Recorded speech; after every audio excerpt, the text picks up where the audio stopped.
at the end of the day, it's on me. I might be sitting in front of the greatest actor, like Natalie Portman, or I might be sitting in front of a tennis ball. And I can't allow, as a professional actor, who takes themselves seriously, I can't allow either one of those things to diminish what it is that I'm called for. I have to be able to act to this tennis ball and elicit whatever it is I need to elicit from this tennis ball. The same thing I would from, Natalie Portman, Viola Davis, Meryl Streep. That's the work. Filmmaker Magazine presents Back to One with Peter Rinaldi. This is the 300th episode of Back to One, the Actors on Acting podcast from Filmmaker Magazine. If you're enjoying this podcast, please leave a review and share it with someone who you think might enjoy it as well.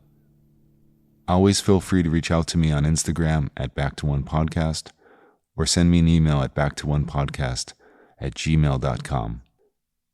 On this episode, it's Noel, who stars in Alma Har'el's new series, The Lady in the Lake. He sat down with me on the Upper West Side of Manhattan to talk about the work.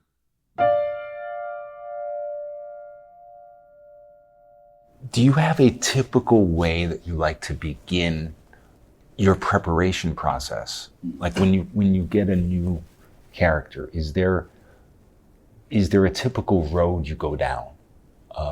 And what's the first step down that road? Daydreaming. Yes. Daydreaming is the typical route that I tend to allow, and you said a little bit about it, right? The mystical elements. I've realized now, I was quite like you in that I am very heady and thoughtful, and which serves us in certain endeavors. Yeah. Whereas this one, I noticed that it was a bit inhibiting over a while because I wanted to go into the room as an actor with all of these different, planned executions, but that's not how acting works. So daydreaming. That's where I begin. Do you read the script over and over and continue to over prepare?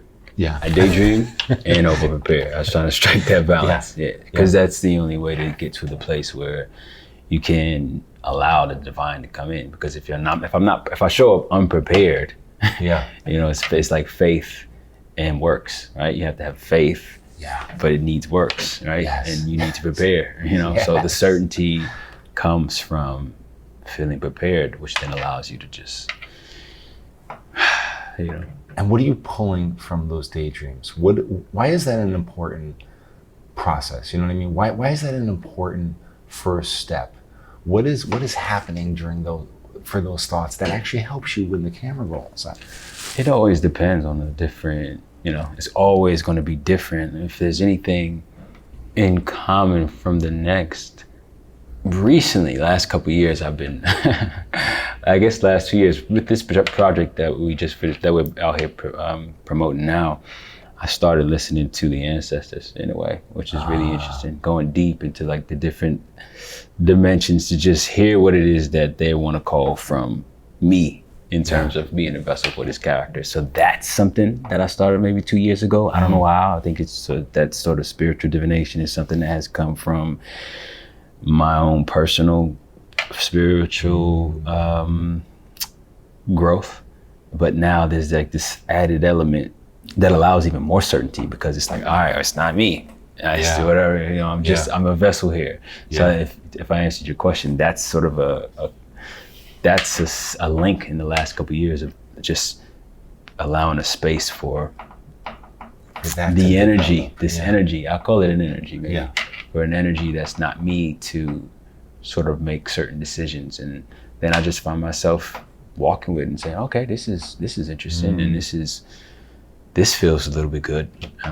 This feels really good. Of course, there's gonna be practical things. Like I go to a coach who I've been going to for ever since I did Insecure on HBO, that, but it's usually after just sitting and daydreaming. And he'll tell me, this moment right here that you're working on, it's not embodied. I can't necessarily tell you why, but go daydream about it more. And then things, start to drop in. Yeah. Yes. Yeah. Things just start to drop in on their own. Yeah. And so you have to almost, here's a better way to say it. How do you keep that alive? Because you're probably starting that well before the shoot. Yeah. How do you keep that alive when you're actually shooting? Keep those energies going for you. You know what I mean? Yeah, I mean, for me, I'm always envious of those actors who can just like do a scene and then immediately go to a place where they're playful and they're like, you know, kicking it with the rest of the cast and making jokes with Crafty. There's moments when I'm like that, but it's usually after I've done that scene that I've been thinking of the most, right? Where I can just surrender and just be like, for me, you say what it is that how do I keep it? I just go to a space where I'm just by myself. Like for me, solitude and space and stillness allows me to remain in those spaces.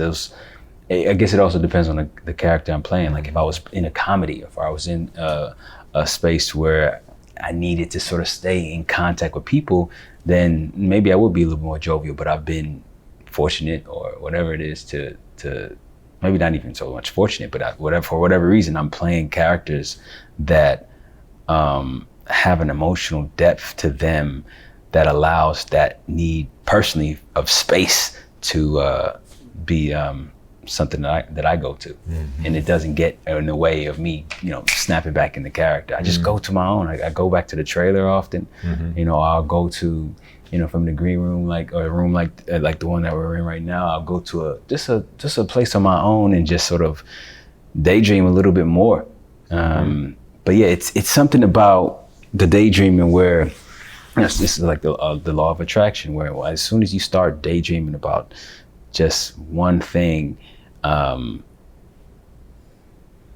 dots end up being connected in this really mystical way that's really hard to articulate. I get it. I think I get it. And yeah, because so much of this work is unconscious, right? Yeah. And you almost have to go to that plane to, I mean, or ideally you want to go to that plane to kind of operate on that. Exactly. You want to go to a place and that's one of the scariest things about it too. That's one of the, I guess, the hardest things about it. It's one of the most enjoyable things about it, and also the hardest thing, because the enjoyable thing is what happens right after you get out your own way. The hardest thing is to get out your own way and to trust in this mystical thing that is even hard for me right now to even articulate. And everybody's process is a little bit different. For me, I'm at a place now where I'm much more satisfied without going in there with all of these plans. You know, I'm in the way that I guess account for that is, okay, cool. You know what I'm saying? I'm super thoughtful. All right, well, in that case, I'm gonna feed that thoughtfulness. I'm gonna feed whatever it is that is motivating me to need to be analytical. I'm gonna do that, you know, a month or two before with the preparation. So I'm gonna know everything about the era. I'm gonna know everything about the walk. I'm gonna know everything about my character, things that, of course, aren't on the page. And then that allows me to be, for that, whatever it is, I don't know if that's right brain or left brain, to be satisfied, to then get to a place where I can just be like, well, I did it already. So whatever it is that sticks, get it out of its way. I can get out of the way. Because for me, that's the biggest obstacle, is just getting out of the way. And I've been in productions, I've been in plays, I've been in rehearsals where it felt like work. And I'm like, wait, no, I didn't do this to just feel like I'm not here to do the right thing. You know, I'm not here to do what's right. I'm here to do whatever it is that I think the closest we come to authenticity is whatever happens spontaneously in the moment. And it's not something to be scared of. I was asking my boy, I was like, yo, because in acting class, I was always, we were always sort of confronted with the question of, what are you risking in this scene? Like, what's the risk? And something about risk, I don't know, as a primitive, your body goes into fight or flight whenever there's actual fear, right? So, you know, our nervous system doesn't necessarily know the difference of what's actually happening versus what's not happening. And as an actor, if you really go in there, you know, if you're in the presence of fear, and fear might be, oh, I'm not gonna get this scene right, then you're going to be emotionally paralyzed. Well, what do we need? We need our actions and our emotions in order to cultivate, you know, authentic, quote unquote, performances. So the fear, and it was blocking me. from having satisfying journeys with these characters. And now I'm in a place because I guess I finally got to in a place where I could just get out of my way. Yeah.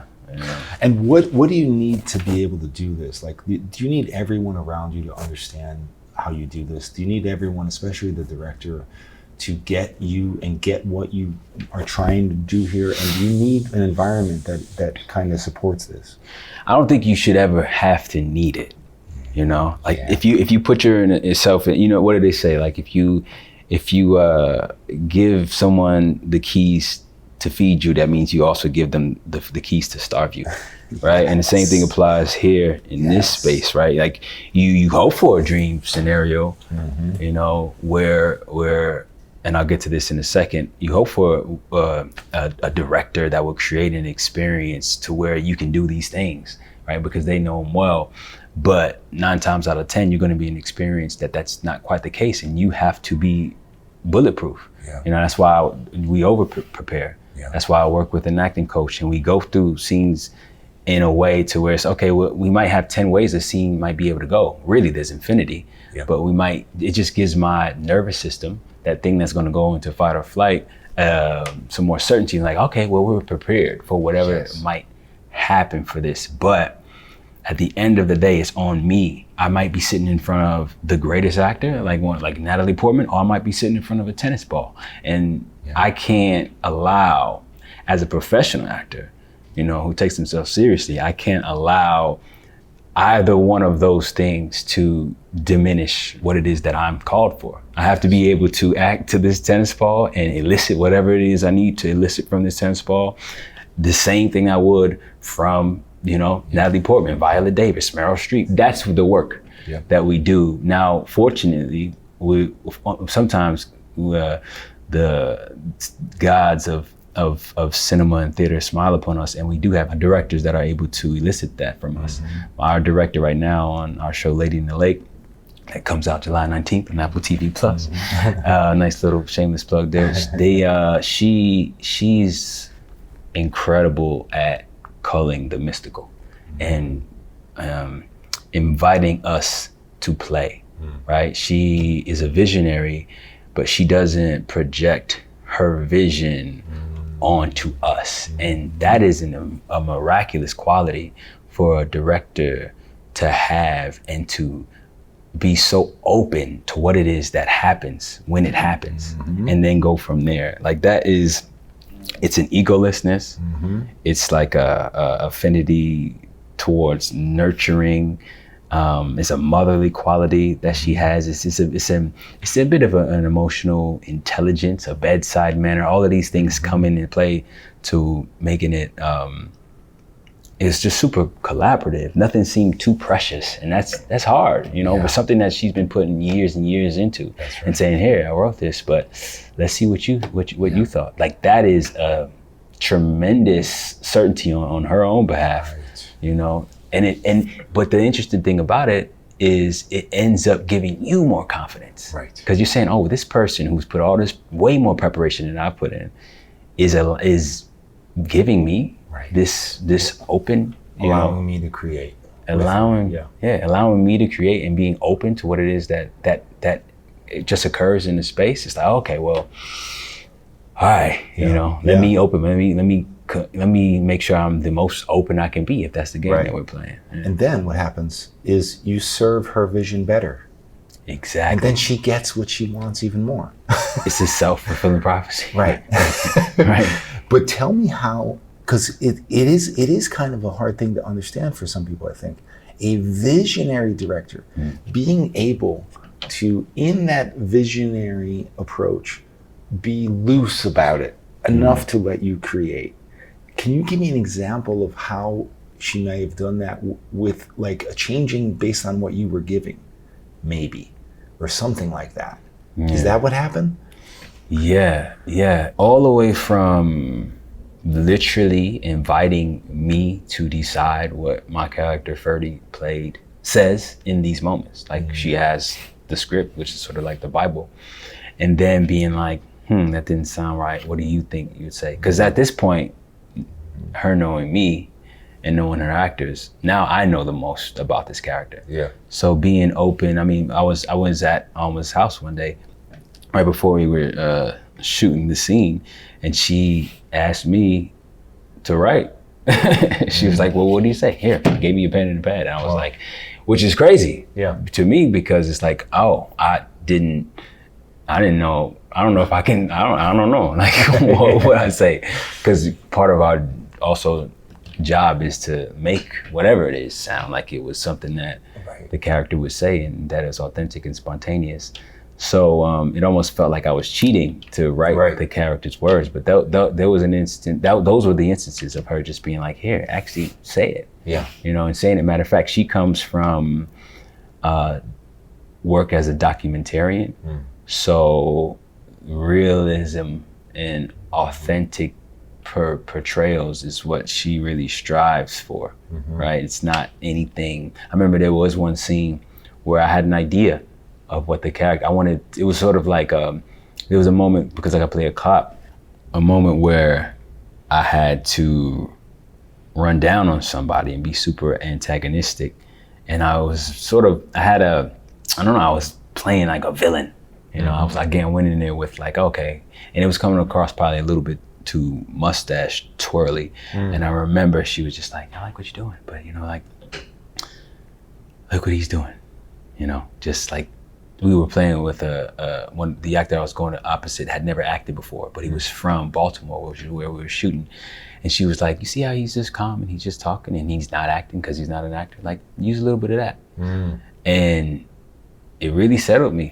You know, it humbled me and it settled me. And, you know, just like you said, she ended up getting more of what her vision, just being open to what was happening in the moment. And it grounded it in a way. Yeah. That's beautiful.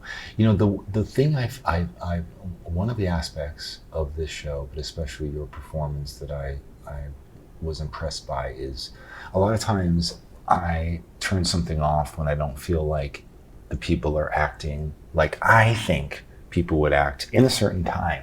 And it felt like you were of that time. Is there anything you can tell me about how you approach the idea of, I have to appear like I'm somebody in 1960s Baltimore?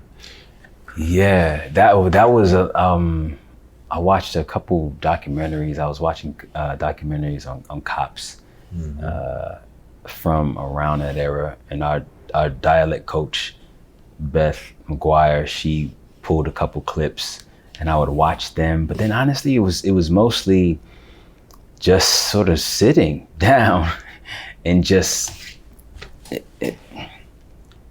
sitting down without any expectations and daydreaming on my character's circumstances. Like for me in particular, that character, what I knew about him was that he was a pariah to his community, right? Because he's a cop in a Black community, and we have an inherent distrust of law enforcement, justifiable distrust of law enforcement. And yet I had to don this police uniform. So it made me feel extremely lonely, right? Because, you know, emotionally, but also quite literally, because when I would go to the set, you know, the background extras, the supporting actors, they, you know, they wouldn't really talk to me. Right, and this is a fictional character that I'm playing, and yet this, you know, this symbol was so prominent that it prevented us from communicating on a level unless I took the hat off, right? So it let me know, of course, A, we have a very fractured relationship with law enforcement that we have to do more to correct. And then B, that there's just so much power in this energy. Then that's the energy I sat in. It's like, what is it like to be a pariah, you know? And what ends up needing to become my safe space, because I have to survive not only physically, but also emotionally. What do I now do? So that's the space I would just daydream in those little pockets, and just allow whatever it is, this energy that we're talking about, to come and feel. And with her particular directing style, I think it really allowed for that. I think it's, tell me if I'm wrong here. It sounds like because this is so scary to do this work, we always want to like kind of use our thoughts to get to the end of, like you said, the right way of doing something. Yeah. But you're talking about just trusting the feeling or the daydreaming and letting it work through you and not being scared, not trying to do it right. And then that yielding the results. Yeah. Right? Yeah, I'm thinking, I mean, and it depends on, because there might be, say for instance, you're doing a 2-month run where you have to, you're on a stage and you have to hit a certain mark, right? You got to hit that certain mark, but you know, but the way you hit the mark from night to night, even though you have to hit it at a particular time, is always, anybody who does that, it's always going to be a little bit different. And being open to that is the scary part. Right. But also being open to that is the also liberating part, is the part where when you have a little bit of surrender, it gives you that satisfaction. Yeah. You know? When you got this role and you realized that you're going to be working closely with somebody like Natalie Portman, I'm saying somebody like Natalie Portman. You literally are working with somebody who is Natalie Portman. Yeah. But I'm just saying, just this idea of this, a movie star, you know, and this idea of, I wonder if they're going to be a working actor like me. That's what I would think. And I would be like, all right, what if they're not though? How am I going to deal with that? Was some of this going through your mind? And how did the reality meet your expectations? Yeah, a bit of it in this situation, right? Because there's always going to be some, it's always going to be peculiar to what the exact situation you're in. And I happen to have Alma, who is all the things that we've been talking about. So I knew that the captain of the ship selected these things to happen, right? No, I don't know exactly the genesis of their connection and how Natalie and Alma came about the project, but I knew that if Alma was involved, there's a depth in the poetry, you know, and that coupled with the fact that I've seen what Natalie does and I've heard her interviews, and I met her when we were out for the first time years ago, before this project was even thought of. I met her in a service-oriented space, you know, that wasn't even in acting. So I knew that she held that depth and that kindness. So when I met her in person, you know, I think we met her in a trailer when she was getting ready for a scene, and it was my first day, and I had to, you know, had a meeting with the hair and makeup key, and I was like, okay, this is what it is. And you get those anxiety and all that nerves. And I think the next day was our first scene together, and it just she greeted me with a hug, and she was just a branch off the tree of Alma. Really, she just felt like an extension of that. And I said, okay, this is going to be fun. It's going to require me to maintain this level of certainty. And I'll be nervous, right? Because you're dealing with, it's like tennis. You're dealing with one of the best tennis players. I always liken it to making it on the all-star team for the very first time. And you're in the same locker room with a several-time all-star, right? And then I was like, okay, cool, you're on the court. Here you go. You have an opportunity to do this, but you got to keep that ball in the air. Not only that, you got to get it in those baskets. And obviously, sports references, they're more result-oriented. Like there's numbers on the board at the end of the day. Whereas with this, it just felt like she was a great partner to dance with in these mystical elements that we're talking about. And with Alma at the helm of that, and Natalie being so responsive to Alma, it was very cohesive in that way. That's beautiful. And let me ask you, like, when, I don't know if you've ever come across this, but even if you haven't, then imagining it, when someone is not like that, that you have to make magic with, when someone is lost in their own, maybe their own ego, their own lack of tools, their own tension, what do you do? Yeah, well, you know, These days it's different because I've been that person. I've been the lost person that's tense and that's, hopefully I haven't, completely ruined someone's experience because I've always been, I guess, prepared and I guess immersed with this sort of openness, but I've been more tense at times than others. But when you're confronted with that these days, it's compassion initially. And then even in that, just even saying that, like, well, how would the character feel about the fact that this person is tense? How would the character feel about whatever? I think it's just being open to what it is that's happening.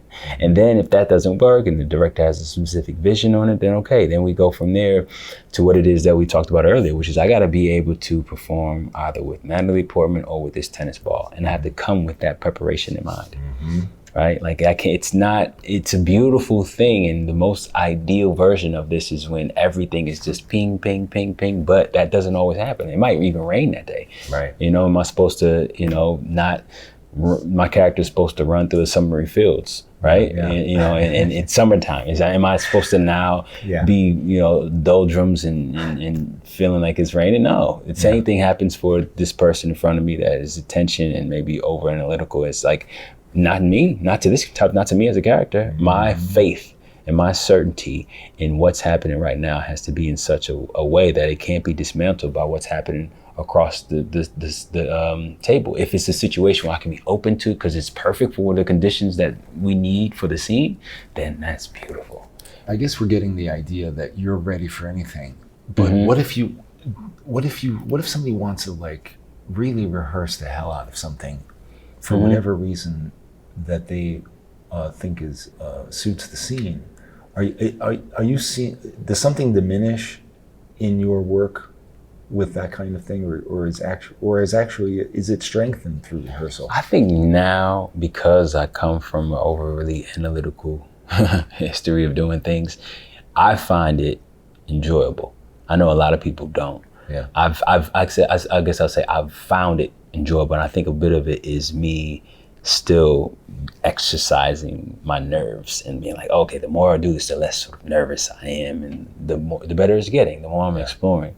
So I just look at it, okay, well, if we're doing this, if the director wants this to happen, what can I get from it? You gotta kind of be like a therapist and a motivational counselor to yourself and an actor when you're doing these things. You have to always be reframing. If you're like, oh, I don't like this, boom, boom, well, shit, and there you go. Like, you don't like it, and you're not gonna get anything from it. Yeah. But if this is what we're doing, okay, well, how can I approach this? Yeah. I can approach this positively. I can act, I can say, okay, cool. Well, now I'm gonna do this. I have an opportunity to do it this way in this rehearsal. Yeah. And this, in each of the 16 or 30 times, I have an opportunity to do it differently. And that's where a little bit of that motivational coach, in my opinion, comes from, is being like, all right, well, I might not like this intuitively, but I can frame it in a way that it can be in satisfying. I think, though, with the certainty, and as I become more confident, I think that I might benefit from the certainty from being less prepared, though. I mean, being over-prepared, but being less prepared in the sense of like, oh, I have to rehearse this 30 times to feel a modicum of certainty. Now I'm like, okay, well, let's see. We've done it 3 times. Let's see what it's like. Let's get, like, I'm still doing acting classes all the time. And it used to be you'd go with your scene partner and you got 2 hours to rehearse. You spend the first 40 minutes just catching up, bullshitting. Yeah. And now immediately I'm the guy that's like, let's get up on our feet. Let's get up on our feet and just see what happens. We don't want to do that, especially when you're new to acting, because you feel nervous. You don't feel prepared, right. And you subconsciously want to spend the time. You want to avoid it. Avoiding it, But it's really the fun part is one of my actors, Nick Walker at NYU. At Tisch when I was there. I remember a director saying how sort of fearless he was, because he was just willing to fail. And because he was so willing to fail, he found all of these things. He discovered all these things in the rehearsal process, which is the point, is to fail. Right. Which is, again, to what we were speaking about earlier, the body doesn't want to fail. The body is there to prevent you from failing. It's like, oh no, don't go that way. Right. Oh, that's a saber tooth. Or that's a big bad wolf, you know what I'm saying? We're gonna keep you safe.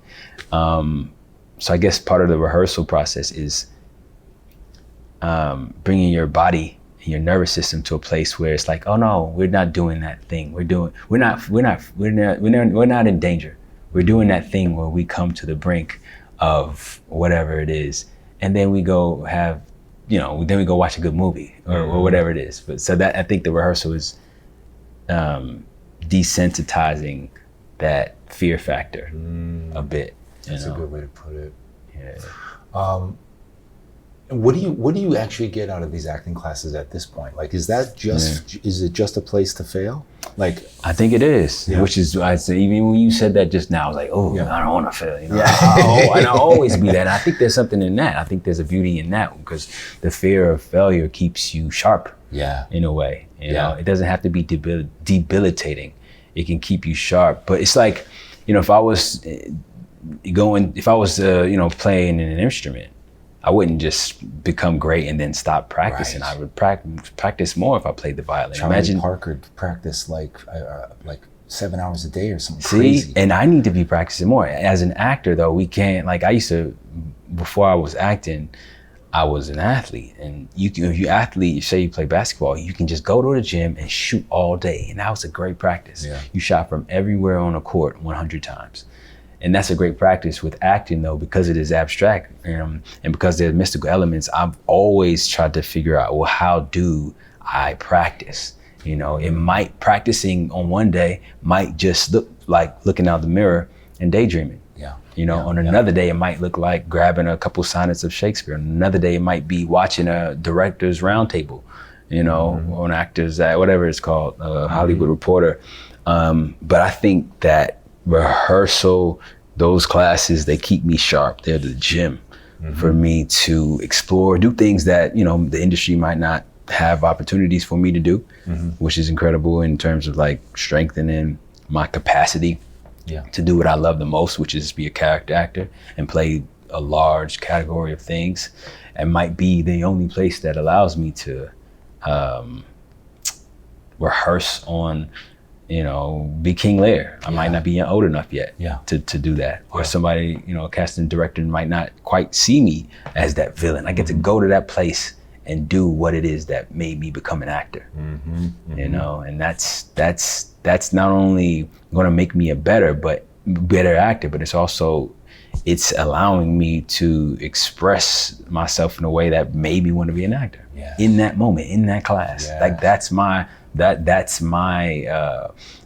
I've gotten casted. That's my moment. Like that rehearsal is that's me performing for 50,000 people.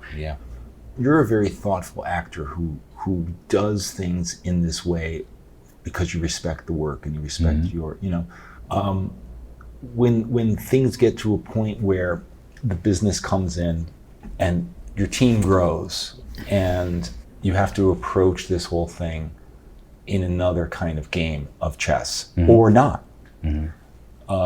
Is this stuff you think about? Is this stuff that you avoid? I think that's a part of the recipe that a lot of actors fail at. It's something that I'm just now sort of tapping into, and I've been doing this for almost 20 years in terms of me being interested, and in terms of me being a professional actor. I've been doing it since 2013, so almost a decade now, and I'm just now being like, I need to be paying more attention to, I don't know, the trades or what's happening in this space business-wise. How am I selling myself? I just recently had a conversation for the first time with branding and what that means. How do I position myself within the culture and on social media? Like those things for me is like ill as a pure actor. But I recognize that they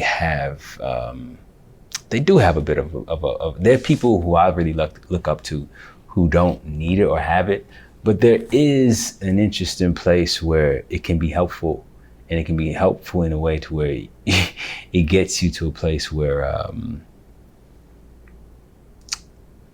because your name is a part of the zeitgeist, there might be certain directors that now want to work with you.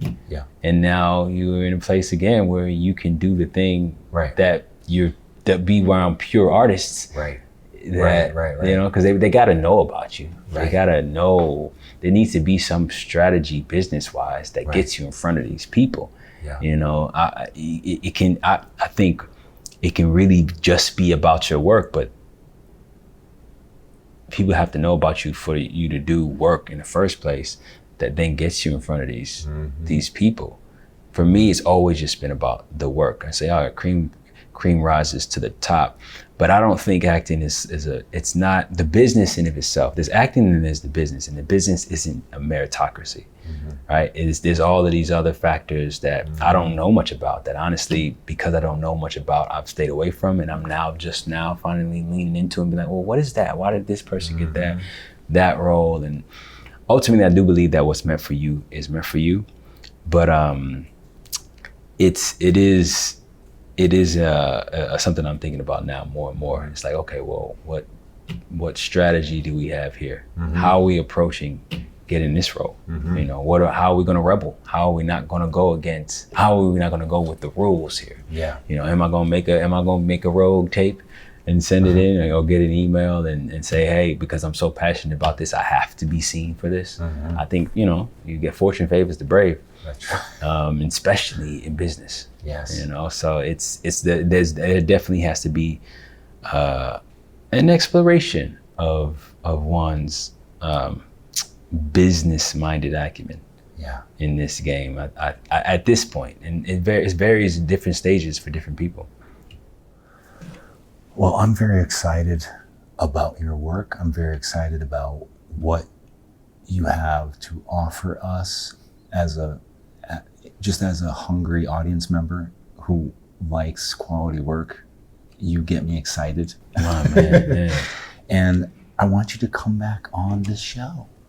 Noel, thank you so much. Thank you, brother. This is incredible. It's very refreshing to just be able to talk about these kind of things and not just the sort of formulaic questions that we will get asked over and over that are important to be asked. But this is just like, you know, it's just like just kicking it with a member of your community. I appreciate that. Back to One is a production of Filmmaker Magazine, which is a publication of The Gotham. Listen to back episodes of this podcast at filmmakermagazine.com or wherever you get your podcasts.